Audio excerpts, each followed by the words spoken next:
Nah, ini nanti kita akan melihat bagaimana Allah mengisahkan kepada kita terkait 3 tanda-tanda kemahakuasaan Allah pada hari kiamat itu. Yang kalau kita lihat bahwa penyesalan selalu datang belakangan atau datang saat tidak tepat.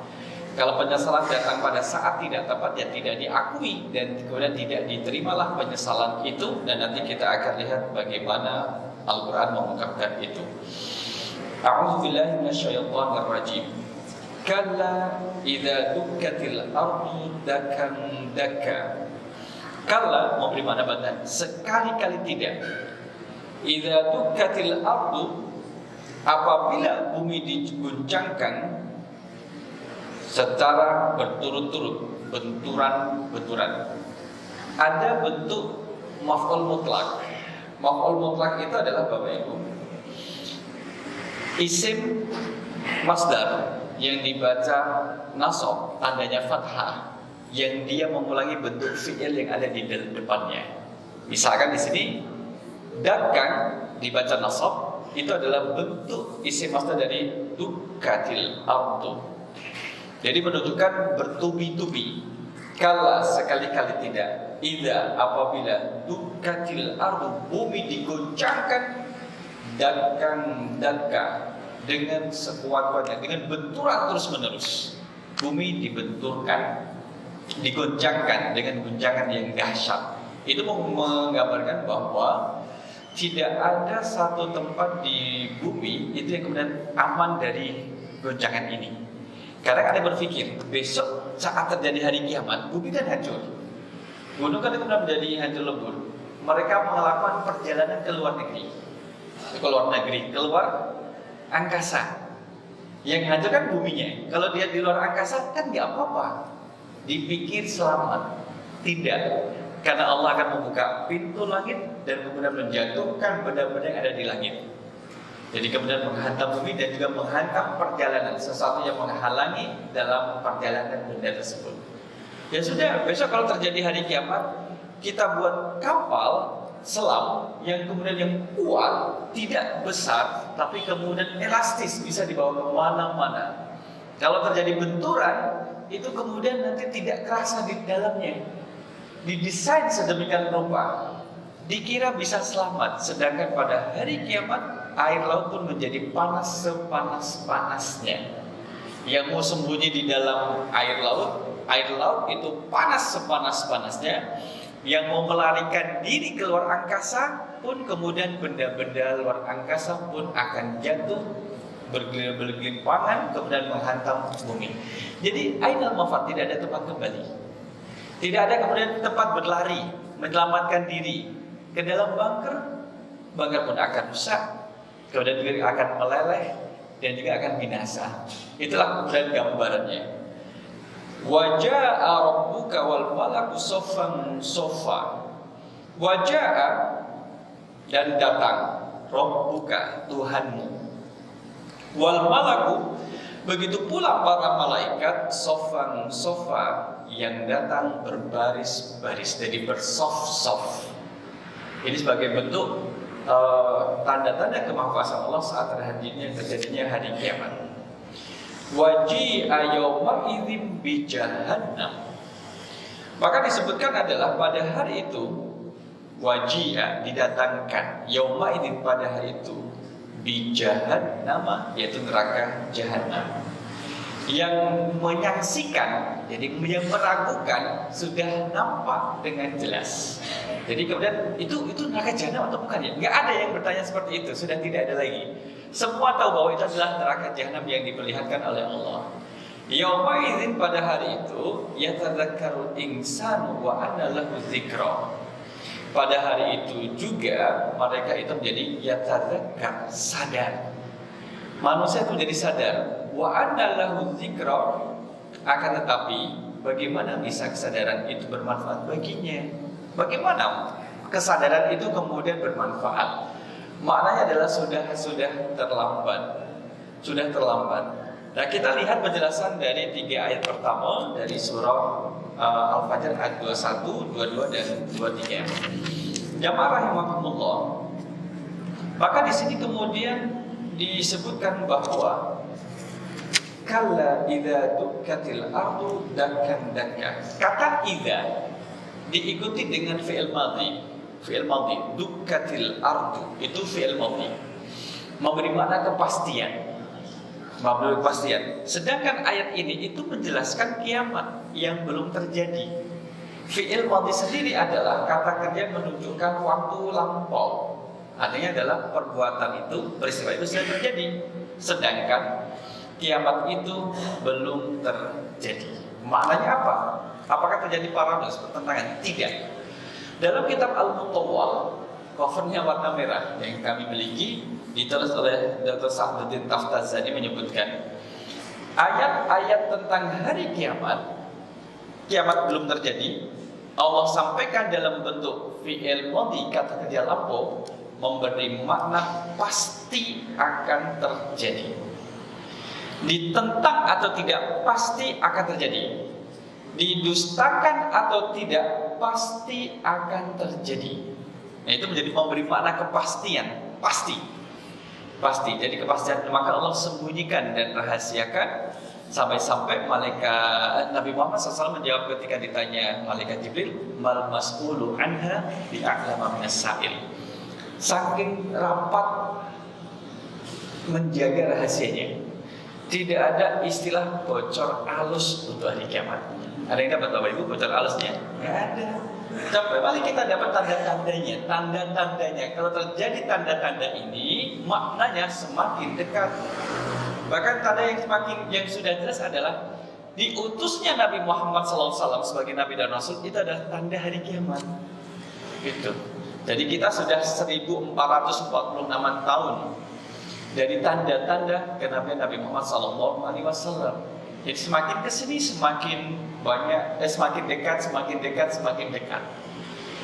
Di tempat-tempat lain kalau ada pengajian yang datang banyak bapaknya atau ibunya. Jadi tempat itu semakin dekat hari kiamatnya. Di sini di Masjid Al-Aman yang banyak bapak dua. Bapak dua maksudnya adalah bapak-bapak. Itu bapak dua namanya. Jadi, alhamdulillah. Nah, ini menunjukkan bahwa kita masih tidak tahu kapan terjadi hari kiamat. Yang penting adalah mempersiapkan diri kita. Fal tanzur nafsu ma qaddamat lighad. Setiap jiwa harus mempersiapkan apa yang akan dia bawa pada hari akhir nantinya. Jamaah rahimakumullah. Maka kalla idza dukkatil ardu dakkan dakka wala yambaghi an yakuna hakada ilmukum fil hirsi 'ala dunya. Hati-hati. Karena surah Al-Fajr ini berkaitan dengan masalah cinta dunia. Hati-hati kalian yang cinta dunia sampai melalaikan akhiratnya. Hati-hati kalau terjadi hari kiamat. Jadi salahnya itu bukan karena cinta dunianya saja, tetapi melalaikan akhiratnya. Kayanya tidak salah, kekayaan yang melalaikan akhirat itu yang sudah disalahkan. Alhaakumut takatsur hatta zurtumul maqabir. Jadi siapa yang kemudian tidak ingin punya bahasanya kendaraan yang enak, yang nyaman, pengantin baru naiknya sepeda listrik, gitu. Raka. Oh iya. Kemudian siapa yang kemudian tidak ingin memiliki tempat tinggal yang nyaman, hujan tidak kehujanan, panas tidak kepanasan, itu manusiawi. Siapa yang kemudian di saat bangun tidur tidak ingin merasakan rasa aman dan tenang, sedangkan perasaan aman tenang itu adalah satu harta benda yang mahal harganya.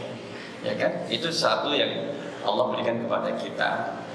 Wa sayati yaumul qiyamah wa ma yaqau fihi minal ahwalir rahibah. Bahkan banyak ayat dan juga hadis menjelaskan terkait dengan huru-hara saat terjadi hari kiamat. Sampai-sampai kan ini peristiwa yang kemudian belum pernah terjadi, jadi belum ada yang bisa mengilustrasikan. Yang ada adalah ayat kemudian hadis memberi gambaran secara umum.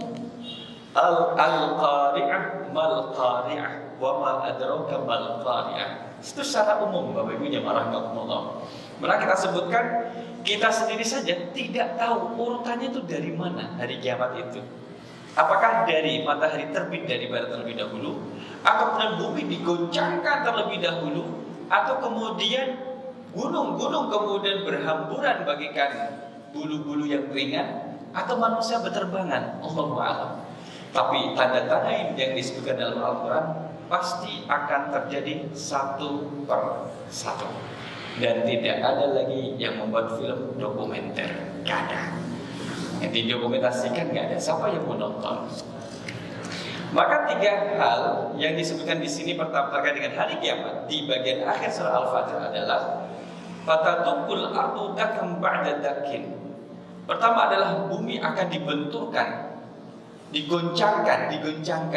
Berarti ada yang menggoncangkan. Siapa lagi kalau bukan Allah Subhanahu wa taala? Kata-kata dakka itu melebihi dari sekedar gempa bumi. Kalau gempa bumi pada satu titik dan tidak terjadi pada titik yang lain, tapi kalau dakka itu kemudian goncangan terjadi di seluruh tempat dan di seluruh titik. Wah, kita nggak mungkin Pak Ustadz, kita kan tidak di atas pertemuan lempengan bumi, kita kan di tengah-tengah lempeng.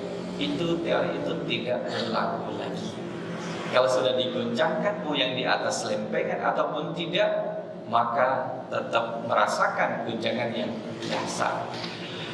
Sampai-sampai kemudian digambarkan, mohon maaf, perempuan yang sedang hamil pun kemudian bayinya lahir. Karena saking takutnya dan saking kemudian mencekamnya peristiwa pada waktu itu. Apa yang demikian itu?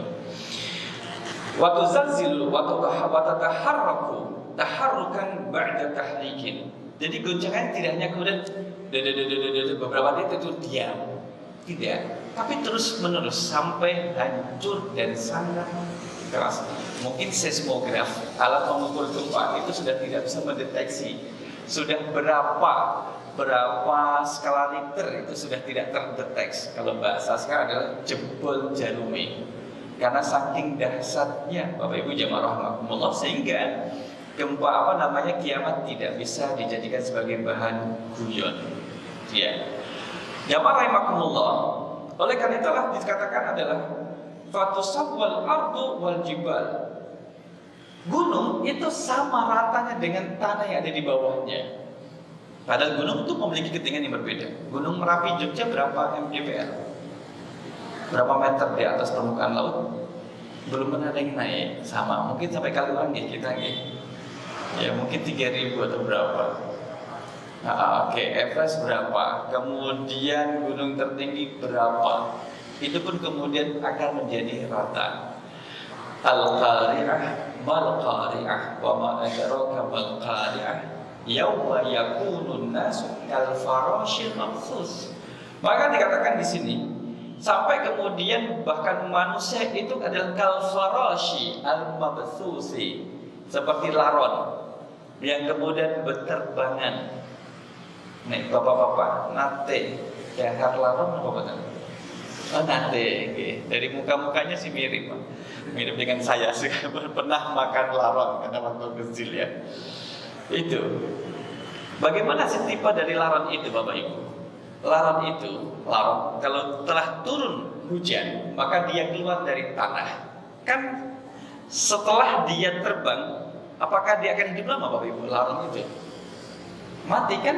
Dia akan mati. Saat terjadinya hari kiamat, manusia yang menyaksikan hari kiamat pun tidak lama hidupnya, akan mati sebagaimana laron. Itu satu. Yang kedua, laron itu kalau terbang berbeda dengan burung pada umumnya. Kalau burung terbang, dia bisa membuat formasi dari satu tempat yang lain. Kadang membuat formasi V gitu. V yang diangkat satu di depan, nanti bawahnya belakangnya dua, kemudian dua, kemudian V. Bisa ditebak arahnya ke sana kemari. Laron tidak bisa. Kalau kita perhatikan terbangnya laron itu tidak satu arah, berantakan, ngalor ngidul, tabrakan. Itu menggambarkan bahwa manusia saat terjadi hari kiamat pun seperti itu. Tapi Az-Zamakhsyari dalam tafsirnya Al-Kasyaf menyebutkan, kenapa Allah pilih laron? Kenapa Allah tidak samakan manusia dengan burung pada saat terjadi hari kiamat? Beliau mengatakan, laron dalam simbol bahasa di Arab adalah simbol kehinaan. Orang yang manusia yang masih hidup saat terjadi hari kiamat itu adalah disamakan dengan dihinakan oleh Allah, karena mereka adalah orang-orang yang tidak percaya terhadap hari kiamat. Sedangkan yang percaya terhadap hari kiamat sudah Allah wafatkan sebelum terjadinya hari kiamat, agar tidak menyaksikan mengerikannya hari kiamat tersebut. Wa takunul jibalu kal ihnil manfus. Sedangkan gunung-gunung al-jibal kal ihni, bagaikan bulu al-manfus yang kemudian berterbangan. Jadi seberat itu, berapa kilo ke Gunung Murian itu? Berapa ton? Bapak Ibu, ada yang pernah nimbang? Kalau misalkan punya alat yang hebat, kemudian melihat di potret, nanti kemudian bisa estimasi berapa beratnya. Itu saja kemudian berterbangan, apalagi kita manusia. Itu saja kemudian bagikan aneh-aneh, seperti bulu yang berterbangan. Dan itu akan menjadikan rata dengan tanah. Wa yaqumun nasu min kuburihim. Setelah kemudian hancur dan manusia itu kemudian binasa, maka akan dibangkitkan dari kubur mereka. Dalam ayat yang lain, saat terjadinya hari kiamat juga, manusia yang sudah dikuburkan itu kemudian dimuntahkan oleh bumi. Idza zulzilatil ardu zilzalaha wa akhrajatil ardu athqalaha. Ini jadi bumi memuntahkan, bukan mengeluarkan. Kenapa bedanya memuntahkan dengan mengeluarkan? Kalau mengeluarkan ada dorongan tidak, Bapak Ibu? Ada, tapi kecil, dorongannya kecil. Tapi kalau memuntahkan, ribut, nyembur, leres, dia nyembur. Jadi kemudian yang dari kuburan itu disemburkan dari bawah. Sampai termasuk juga barang-barang tambang itu pun disemburkan, dikeluarkan dari perut bumi. Apakah orang pada berebut? Tidak tertarik, kan itu adalah hari kiamat.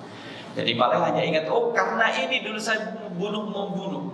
Karena benda inilah kemudian saling berebut dan menghilangkan nyawa yang lain. Jamaah rahimakumullah, jadi dakka diulangi sampai 2 kali. Dukkatil ardu dakka. Kalau dalam maf'ul mutlak cukup sekali. Tapi di dalam surah Al-Fatir ini dakka diulangi sampai 2 kali. Dr. Wahbah menyebutkan yadullu ala tikrari dakki hatta saratul jibalu haba'an basah. Menunjukkan saking digoncangnya terus menerus berbenturan satu dengan yang lain, seolah-olah sampai gunung itu menjadi debu yang berhamburan. Sampai jadi debu, Bapak Ibu. Kalau kita misalkan pikir dengan Muria, dia adalah karena tanah, itu jadi debu. Bagaimana gunung-gunung yang ada di mana di Arab, dia kan berupa tanah atau batu. Batu itu pun keras, dan itu bisa berubah menjadi debu dikarenakan benturan yang sangat keras.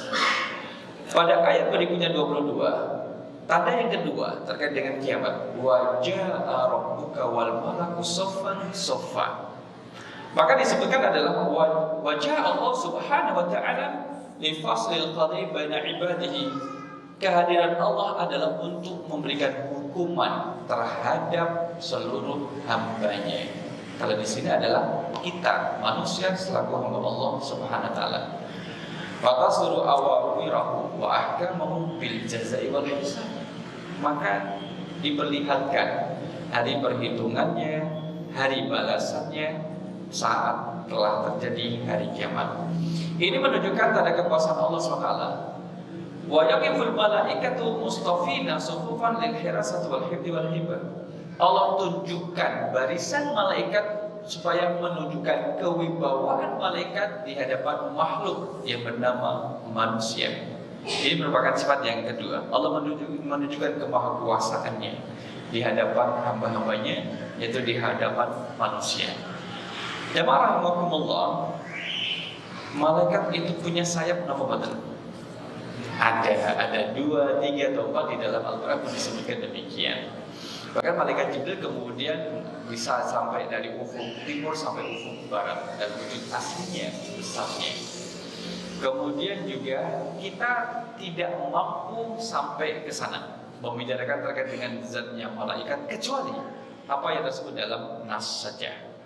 Nah, artinya adalah tidak perlu kemudian berhalusinasi itu sayapnya kayak apa, tidak, cukup saja punya sayap 2 atau 3 atau 4 itu. Kapan? Jadi sama mobil ini ya.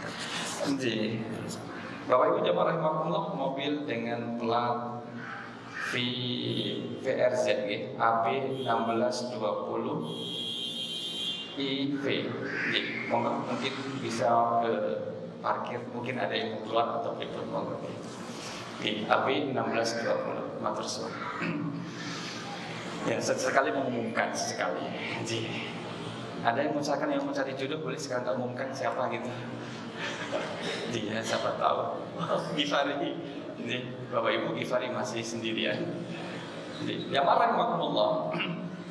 Itu yang kedua. Yang ketiga adalah waji'a yauma idzin bi jahannam.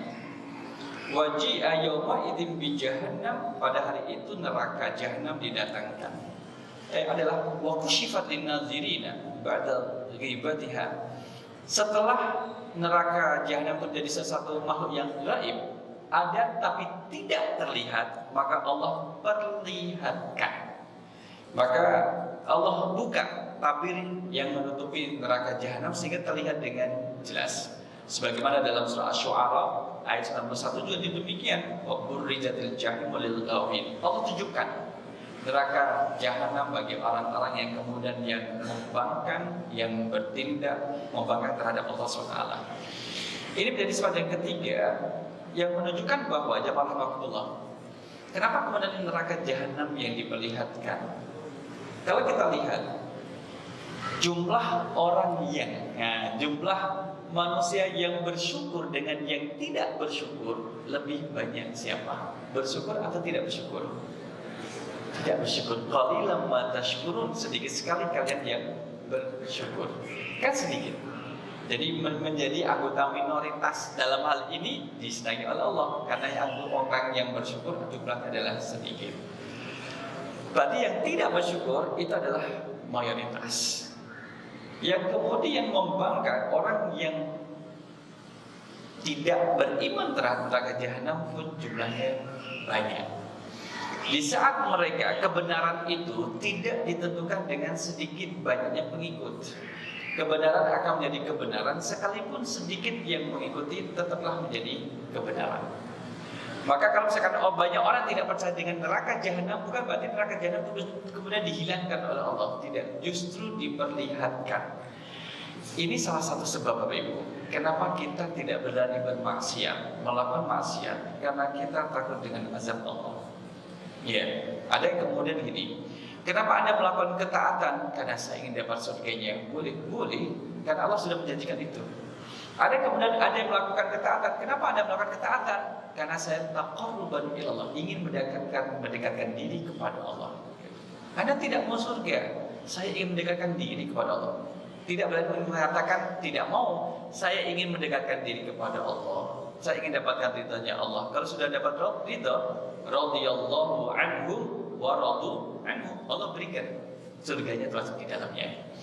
Jadi, sedangkan kenapa kemudian kita tidak melakukan maksiat? Orang tidak melakukan maksiat itu bisa dari ilmu yang bermanfaat yang dimiliki terkait dengan azab yang Allah siapkan dari maksiat tersebut. Kalau setiap kebohongan itu bisa memperpanjang hidung kita 1 senti, kira-kira jamaah di sini itu hidungnya panjang-panjang atau pendek-pendek? Jika kebohongan itu bisa memanjangkan hidung kita 1 senti, kira-kira hidung kita panjang atau pendek? Anzi. Maksiat itu mengeluarkan bau yang busuk. Maksiat yang dilakukan oleh seorang hamba itu mengeluarkan bau busuk dari dirinya, tapi kemudian Allah hilangkan, Allah tutupi. Jika Allah kemudian buka bau busuk dari tubuh kita dari maksiat yang dilakukan, kira-kira badan kita wangi atau harum? Maka biasanya adalah wangi. Maka itu kemudian menjadi alasan kenapa kita tidak bermaksiat, karena kita tidak ingin membalas nikmat Allah dengan kemaksiatan. Allah tuh nggak mau, paling nggak suka kalau kenikmatan dibalas dengan kemaksiatan. Kalau ada orang yang kemudian kerjanya sholat tidur, baik atau tidak? Sholat tidur. Kadang kita harus lihat kondisinya. Kenapa kamu habis sholat kamu tidur? Saya kalau tidak tidur, godaan maksiatnya itu besar. Sehingga untuk menundukkan kemaksiatan tidak terlahir dari diri saya, maka saya menidurkan diri saya supaya tidak maksiat. Tapi kewajiban sholat kemudian tetap dijaga. Ya boleh jadi ada yang seperti itu. Jadi dia lebih tahu. Sebagaimana kita itu lebih tahu godaan besar apa yang kemudian melemahkan diri kita, karena kita tidak mampu menghalaunya. Ada satu orang kemudian kuat menghadapi godaan harta, tapi kemudian godaan lawan jenis dia jatuh. Atau kemudian kuat menghadapi godaan lawan jenis, hartanya kemudian dia menjadi lemah, tunduk. Atau kemudian terhadap lawan jenis dia kuat, terhadap harta dia kuat, godaan apa tahta dia kuat, tidak tergoda karena dia sudah meninggal, jadi tidak tergoda semuanya itu. Nah, di sini kemudian juga disebutkan yauma idzi yatadzakkarul insanu wa ana lahu dzikra.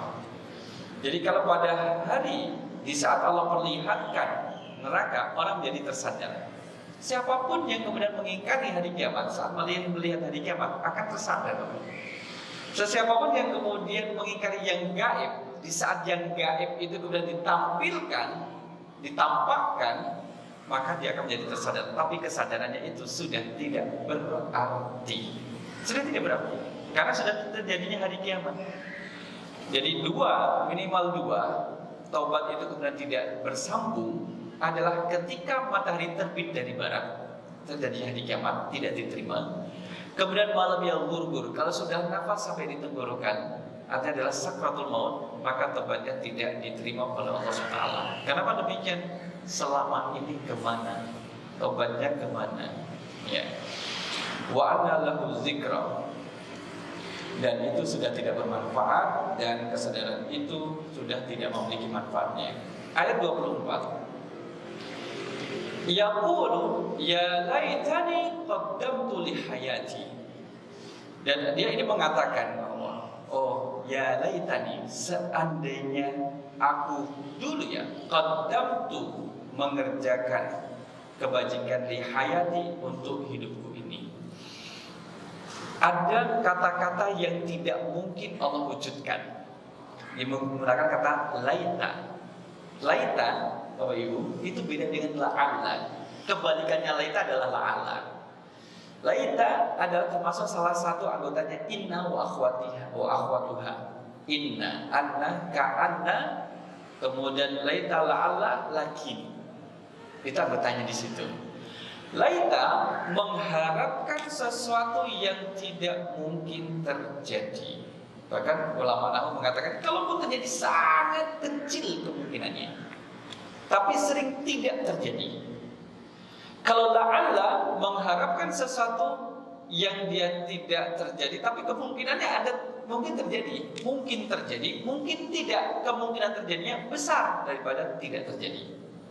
Laita di sini digunakan oleh Allah di dalam surah Al-Fajr ayat 24. Laitani, mengharapkan sesuatu. Andaikan dahulu saya mengerjakan kebaikan di masa hidupku ya. Mungkin gak ini terjadi Bapak Ibu?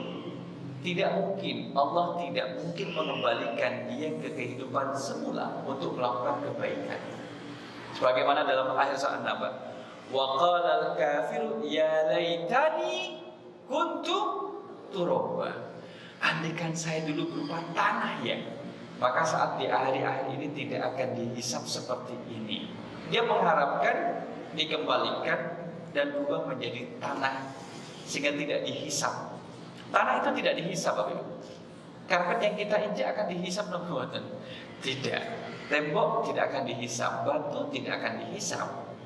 Wa ma khalaqtul jinna wal insa illa liya'budun. Maka manusia dan jinlah yang akan dihisab. Maka di sini jamaah rahimakumullah, pada hari akhir ini yang damul insan ala ma qaddama fid dunya minal kufri wal ma'asi, setiap yang kufur itu menyesal sejadi-jadinya. Setiap yang melakukan maksiat dan kemudian tidak diakhiri dengan pertobatan, yang ketika di dunia gaya, wes besok di akhirat tak bayar utangnya misalkan.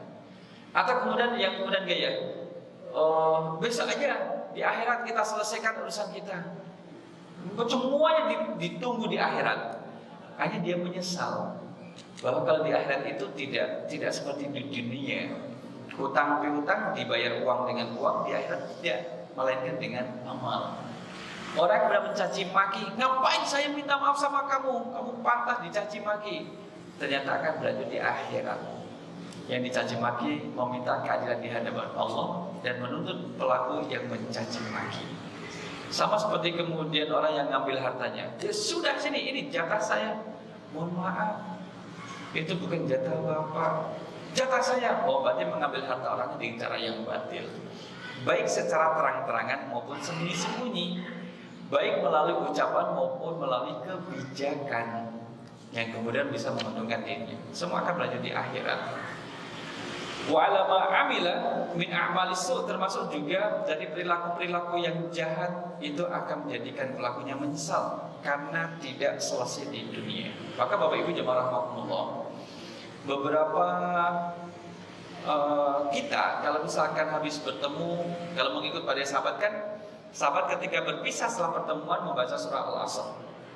Kalau kita kan juga akan mengatakan mohon maaf lahir batin ya, mohon maaf kalau selama kita tadi ngobrol ada percakapan sikap yang kurang berkenan, saya minta maaf. Ini diselesaikan. Pertemuan ini selesaikan sekarang. Pertemuan yang kemarin sudah selesai kemarin, tidak usah ditunda-tunda, nanti nunggu tanggal 1 Syawal. Ya ini 1 Syawal yang bareng, ikutan bareng. Gitu. Betul mana ya? Nah ini kemudian ya laitani qaddamtul khairah. Jadi orang ini menyesal andaikan dulu saya melakukan kebaikan, amal soleh, mengerjakan urusan-urusan ukhrawi saya, maka itu akan hari ini akan menjadi lebih baik dan itu menjadi terlambat. Jamaah rahimakumullah. Fa yauma idzin la yu'adzibu 'adzabahu ahad. Dari ayat yang 25, pada hari itu fa yauma idzin la yu'adzibu 'adzabahu ahadun, tidak ada seorang pun yang mampu mengazab seadil azabnya. Jadi tidak ada seorang pun yang kemudian bisa mengazab dengan seadil-adilnya. Wala yu'ziku wasaqahu ahad. Tidak ada seorang pun yang mampu mengikat sekuat ikatannya. Jadi ini menunjukkan apa? Tidak ada pun orang yang bisa mengazab orang yang berdosa dan memberikan hisab dan balasannya kecuali Allah Subhanahu wa taala. Alaysa Allah bi ahkamil hakimin? Bukankah Allah adalah hakim yang seadil-adilnya? Bapak Ibu masih ingat ketika salah satu jaksa penuntut umum atau kemudian seseorang yang kemudian didapat putusan tapi putusan sudah tidak adil. Jika orang yang berkuasa bisa terbebas dari pengadilan dunia, ingat di akhirat masih ada satu pengadilan. Kalau nggak salah ini berkaitan dengan putusan yang ada di daerah Jawa Timur, yang pembunuh yang kemudian dinyatakan bebas, ya itu. Kemudian terus penuntutnya mengutip ayat ini bahwa masih ada pengadilan yang paling adil, itu di akhirat. Bagi orang beriman kalau digitukan itu sudah gede seharusnya Bapak Ibu. Ya, kalau dunia ini saya kalah, ingat ya di akhirat itu saja sudah gede. Kalau masih ada keimanan, orang salah, qul bi Adam khata'un. Dan setiap kita berpotensi untuk salah. Wa khairul khata'in at-tawwabun. Sebaik-baik orang yang salah adalah yang bertobat. Karena kemudian menjadi salah. Jangankan kita mohon maaf. Ali bin Abi Thalib itu pernah marah terhadap budaknya. Maka sang budak yang tahu tentang Al-Quran membaca surah Ali Imran ayat 134. Alladzina yunfikuna fis sarra'i wad dharra wal kadhiminal ghaidha. Kita dengerin azan. Jamaah rahimakumullah, ketika Ali bin Abi Thalib kemudian marah, budaknya membacakan wal kadhiminal ghaidha. Adalah orang pertama itu adalah mampu menahan amarahnya. Maka kemudian Ali berhenti dari marahnya. Wal afina 'anil nas, orang pertama adalah memberi maaf. Maka Ali memaafkan budaknya. Wallahu yuhibbul muhsinin. Allah cinta terhadap orang-orang berbuat baik. Maka Ali bin Abi Thalib membebaskan budaknya. Jadi dalam keterangan ini, sekelas Ali bin Abi Thalib radhiyallahu anhu saja kemudian bisa jadi seolah-olah tidak tahu, seolah-olah baru pertama kali mendengar ayat tersebut. Nah, artinya adalah ada at-tawwabun, sebaik-baik kita adalah yang bertaubat ketika kita salah. Oleh karena itu kemudian di bagian akhir kita didorong untuk kemudian tazkiyatun nufus. Ya ayyatuhan nafsul mutmainnah, wahai jiwa yang tenang.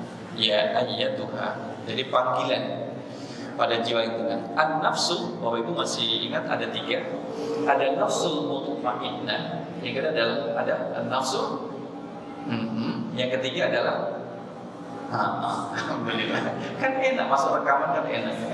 Jamaknya bisa jawab semua. Pertama adalah nafsul mutmainnah, jiwa yang tenang.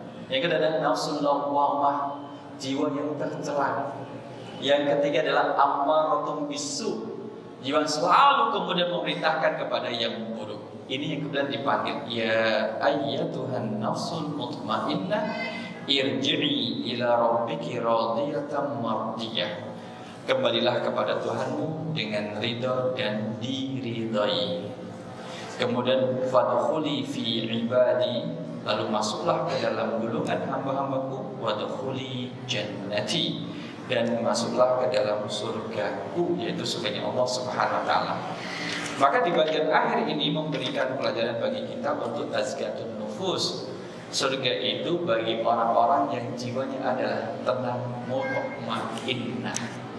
Yang jiwa yang tenang ini kan kita lihat nafsu itu kadang baik, kadang buruk, kadang menarik maksiat, kadang juga menarik kebaikan. Kitalah yang menentukan. Karena kita yang pemilik nafsunya, bukan orang lain. Orang lain tanggung jawab terhadap nafsunya sendiri. Kita terhadap nafsu kita. Jadi ciri-ciri nafsu mutmainnah di sini yang kita jelaskan adalah nafsu yang ketika diajak melakukan kebaikan akan bergegas. Ketika diajak dalam bermaksud dia akan menolak. Dan kita paling tahu terhadap kondisi nafsu kita dibanding orang lain terhadap diri kita. Sebagaimana kita tidak tahu nafsu orang lain, kita paham. Maka kita kuasai apa yang Allah titipkan kepada diri kita.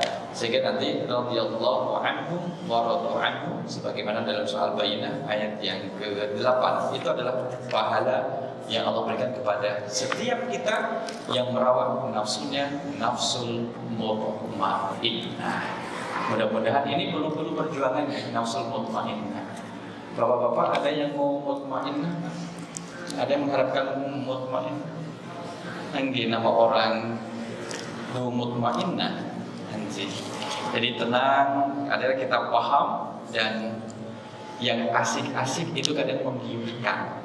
Yang asik-asik itu menggiurkan. Kalau lagunya gimana? Kenapa yang asik-asik itu diharamkan? Ya karena memang menjerumuskan pada kemaksiatan. Kalau kita menilai kita ini sudah maksiat atau tidak sih, lihat yang asidku tuma'ninah. Jadi jujur itu menenangkan. Wal kadzibu riba. Jadi yang dusta itu adalah menggelisahkan. Kalau badan kita rasa gelisah, enggak tenang, perbanyaklah istighfar. Boleh jadi ada maksiat yang terlahir dari diri kita, sadar atau tidak sadar, dan buahnya adalah gelisah, dan Allah ingatkan itu. Mugi-mugi bermanfaat dan kita menjadi pemilik nafsul mutmainnah. Amin ya rabbal alamin. Kita coba dengan doa majlis. Subhanakallahumma wa bihamdika asyhadu an la ilaha illa anta astaghfiruka wa atubu ilaik. Aku qouli hadza astaghfirullah li wa lakum. Wassalamualaikum warahmatullahi wabarakatuh.